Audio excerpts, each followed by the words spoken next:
5 Rafale लड़ाकू विमानों की पहली खेप अंबाला एयरबेस पहुंची। प्रधानमंत्री और रक्षा मंत्री ने वायुसेना को दी बधाई।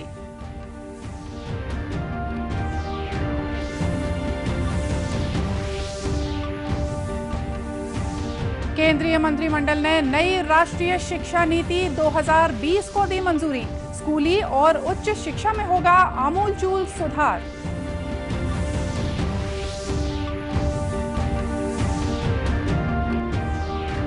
छत्तीसगढ़ में कोरोना संक्रमित मरीजों की संख्या 8,000 के पार। राजधानी रायपुर सहित अलग अलग क्षेत्रों में लॉकडाउन की अवधि बढ़ाई गई।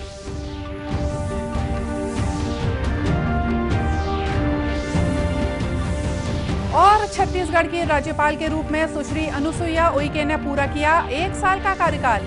मुख्यमंत्री ने दी शुभकामनाएं।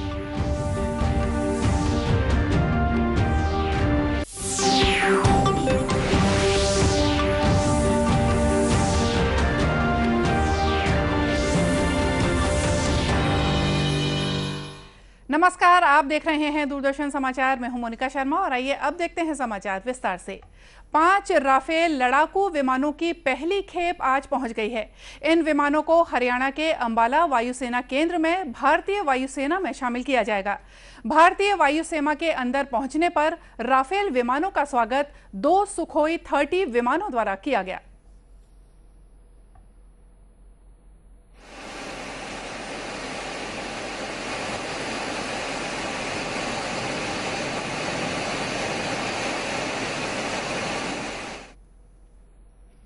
अंबाला एयरबेस पर उतरते ही राफेल विमानों का वाटर कैनन से स्वागत किया गया। इस मौके पर वायुसेना अध्यक्ष air chief marshal Rakesh Kumar Singh Bhadauria भी मौजूद थे। प्रधानमंत्री नरेंद्र मोदी और रक्षा मंत्री राजनाथ सिंह ने राफेल विमानों की अंबाला एयरबेस पर सुरक्षित लैंडिंग पर वायुसेना को बधाई दी है। प्रधानमंत्री ने ट्वीट कर कहा कि राष्ट्र रक्षा के समान कोई यज्ञ नहीं है और न ही व्रत। वहीं रक्षा मंत्री ने राफेल के अंबाला एयरबेस पहुंचने पर कहा कि सैन्य इतिहास में भारत नए युग की शुरुआत कर रहा है। फ्रांसीसी विमानन कंपनी डसाल्ट द्वारा निर्मित फाइटर जेट्स ने सोमवार को दक्षिणी फ्रांस के बोर्डो में मेरिग्नैक एयरबेस से भारत के लिए उड़ान भरी थी। ये 5 विमान 2016 में भारत द्वारा 59,000 करोड़ रुपए के अंतर सरकारी सौदे में फ्रांस से खरीदे गए 36 विमानों का हिस्सा हैं। इन विमानों ने बीच में ईंधन भरने के लिए केवल एक स्थान पर संयुक्त अरब अमीरात स्थित फ्रांसीसी वायु केंद्र पर रुककर फ्रांस से भारत की लगभग 7,000 किलोमीटर की दूरी तय की है। केंद्रीय मंत्रिमंडल ने नई राष्ट्रीय शिक्षा नीति 2020 को मंजूरी दे दी है। केंद्रीय सूचना और प्रसारण मंत्री प्रकाश जावड़ेकर और केंद्रीय मानव संसाधन विकास मंत्री डॉक्टर रमेश पोखरियाल निशंक ने आज इसकी जानकारी दी। इस दौरान श्री जावड़ेकर ने बताया कि प्रधानमंत्री नरेंद्र मोदी की अध्यक्षता में आयोजित कैबिनेट की बैठक में नई राष्ट्रीय शिक्षा नीति को मंजूरी दे दी गई है। श्री निशंक ने कहा कि नई शिक्षा नीति शिक्षा क्षेत्र में कई मुद्दों का समाधान और देश की दिशा तय करेगी। ज्ञान, विज्ञान, अनुसंधान, नवाचार, प्रौद्योगिकी से युक्त, संस्कार क्षम, मूल्य परक, हर क्षेत्र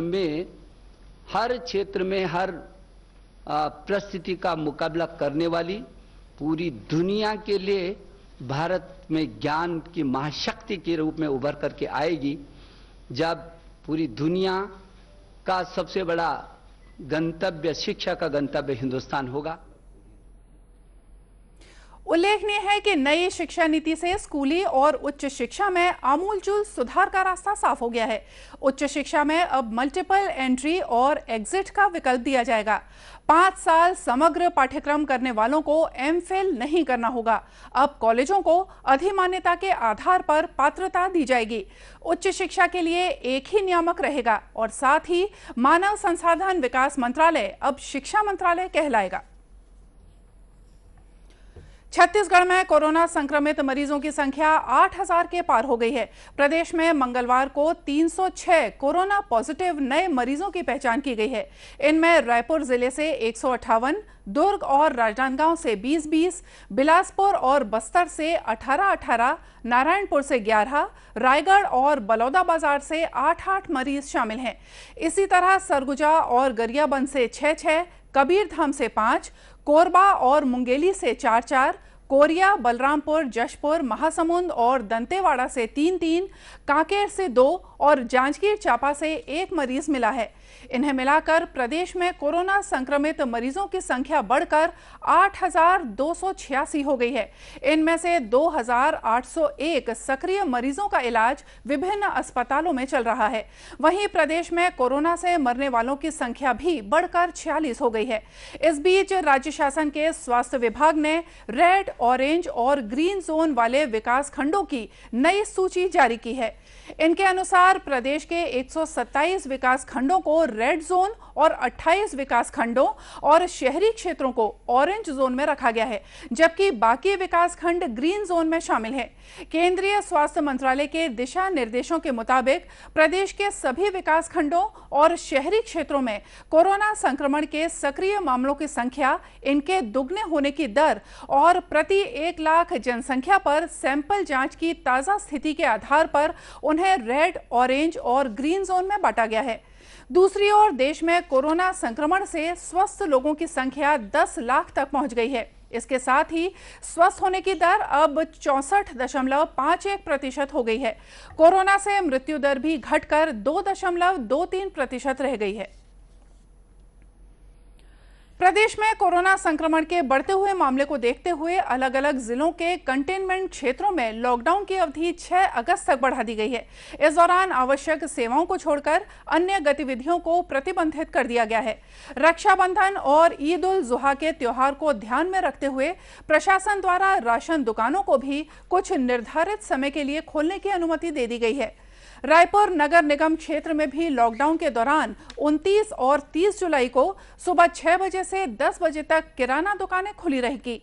किराना दुकानों में राखी और त्योहार से संबंधित सामग्री का विक्रय किया जा सकेगा। वहीं सरगुजा जिला मुख्यालय अंबिकापुर में भी लॉकडाउन की अवधि 6 अगस्त तक बढ़ा दी गई है। सरगुजा कलेक्टर संजीव कुमार झा ने बताया कि मास्क और सोशल डिस्टेंसिंग का अनिवार्य रूप से पालन करने की शर्त पर खाद्य पदार्थ और किराना सामान के विक्रय और परिवहन के लिए 29 और 30 जुलाई को सुबह 6 बजे से 10 बजे तक विक्रय और परिवहन की अनुमति दे दी गई है। स्थिति है उसको देखते हुए सभी बिंदुओं पर विचार करते हुए 6 तारीख की मध्य रात्रि तक अंबिकापुर शहरी क्षेत्र में लॉकडाउन उसको जो प्रतिबंध का हमारा ये था पूरे कंटेनमेंट जोन घोषित करते हुए प्रतिबंध को 6 तारीख की मध्य रात्रि तक बढ़ा दिया गया है। हालांकि इसमें थोड़े से रिलैक्सेशन 29 और 30 को दिए गए हैं। सुबह 6 से 10 के बीच 29 तारीख को और 30 तारीख को जो पहले में जो निर्देश थे, जो पहले जो रिलैक्सेशन थे, उसमें थोड़ा सा और अतिरिक्त रियायत देते हुए 2 दिन 6 बजे से 10 बजे तक 29 और 30 को किराना की दुकानें भी खुलेंगी और जो राखी का त्यौहार आ रहा है तो उसमें जो राखी विक्रेता है इन दुकानों अपने राखी का बिक्री कर सकते हैं।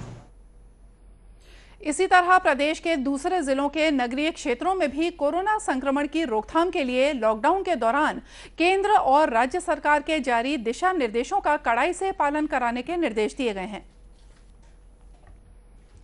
छत्तीसगढ़ की राज्यपाल अनुसुईया उइके के कार्यकाल को आज 1 साल पूरा हो गया है। इस अवसर पर मुख्यमंत्री भूपेश बघेल ने सुश्री उइके को फोन करके हार्दिक बधाई और शुभकामनाएं दी हैं।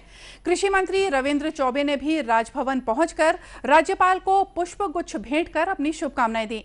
वहीं विधानसभा अध्यक्ष डॉक्टर चरणदास महंत, स्कूल शिक्षा मंत्री डॉक्टर प्रेमसाय सिंह और नेता प्रतिपक्ष धर्मलाल कौशिक ने भी फोन के माध्यम से राज्यपाल को बधाई दी।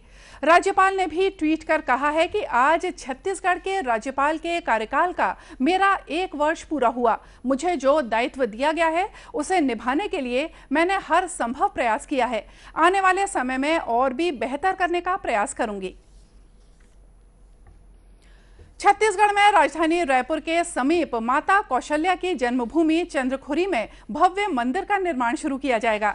मुख्यमंत्री भूपेश बघेल ने आज परिवार के सदस्यों के साथ चंद्रखुरी पहुंचकर माता कौशल्या के प्राचीन मंदिर में पूजा अर्चना की। इस अवसर पर उन्होंने मंदिर के सौंदर्यीकरण के लिए तैयार परियोजना की विस्तृत जानकारी ली। उन्होंने कहा कि राज्य सरकार राम वन गमन पथ पर पड़ने वाले महत्वपूर्ण स्थलों को पर्यटन स्थल के रूप में विकसित कर रही है। इसकी शुरुआत चंद्रखुरी स्थित माता कौशल्या के मंदिर के सौंदर्यीकरण कार्य के भूमि पूजन के साथ की गई है।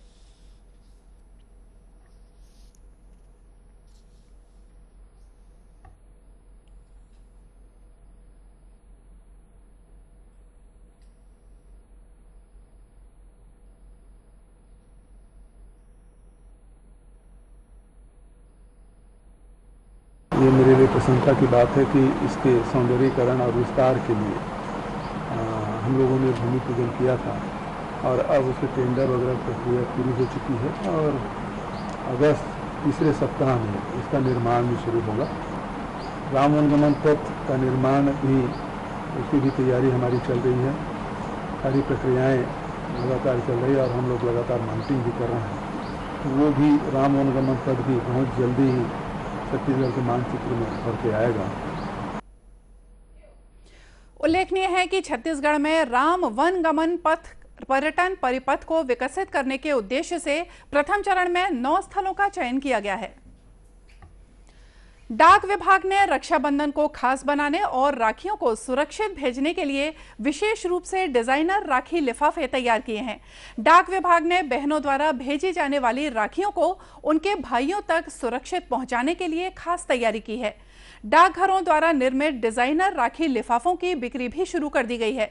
डाकघर दुर्ग संभाग के प्रवर अधीक्षक BL जांगड़े ने बताया कि विशेष राखी लिफाफे प्लास्टिक आवरण वाले वाटरप्रूफ हैं। मालूम है कि कोरोना के कारण से अभी लॉकडाउन चल रहा है। इसमें लोगों को आवागमन में काफ़ी परेशानी है। बसें, ट्रेनें, फ्लाइट्स नहीं चल रही है। तो इस अवसर पर भारतीय डाक विभाग ने स्पेशल राखी लिफाफा का इंतजाम किया है।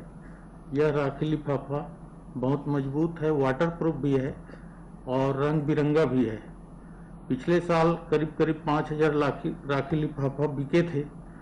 उसकी तुलना में इस साल अभी तक 10,000 लिफाफे बिक चुके हैं और अभी भी हमारे जो संभाग के 82 डाकघर हैं वहाँ पर भीड़ देखी जा रही है और ये राखी स्पीड पोस्ट के माध्यम से गंतव्य को भेजे जा रहे हैं।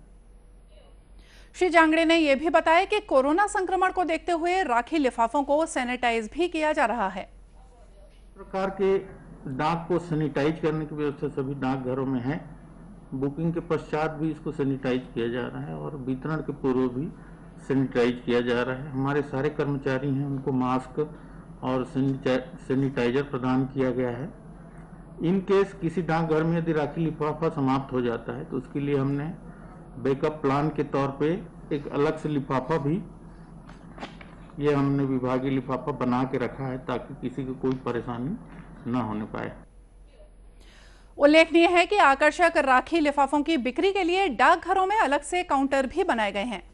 और आइए देखते हैं अंत में मुख्य समाचार एक बार फिर से। 5 राफेल लड़ाकू विमानों की पहली खेप अंबाला एयरबेस पहुंची।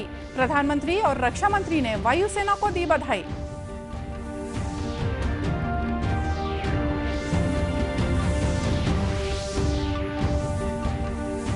केंद्रीय मंत्रिमंडल ने नई राष्ट्रीय शिक्षा नीति 2020 को दी मंजूरी। स्कूली और उच्च शिक्षा में होगा आमूलचूल सुधार।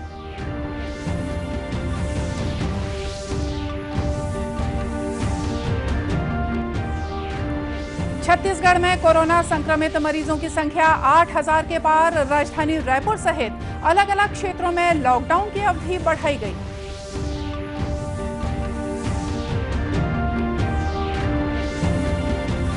और छत्तीसगढ़ की राज्यपाल के रूप में सुश्री अनुसुईया उइके ने पूरा किया 1 साल का कार्यकाल। मुख्यमंत्री ने दी शुभकामनाएं। और इसी के साथ ये समाचार बुलेटिन यही समाप्त हुआ। नमस्कार।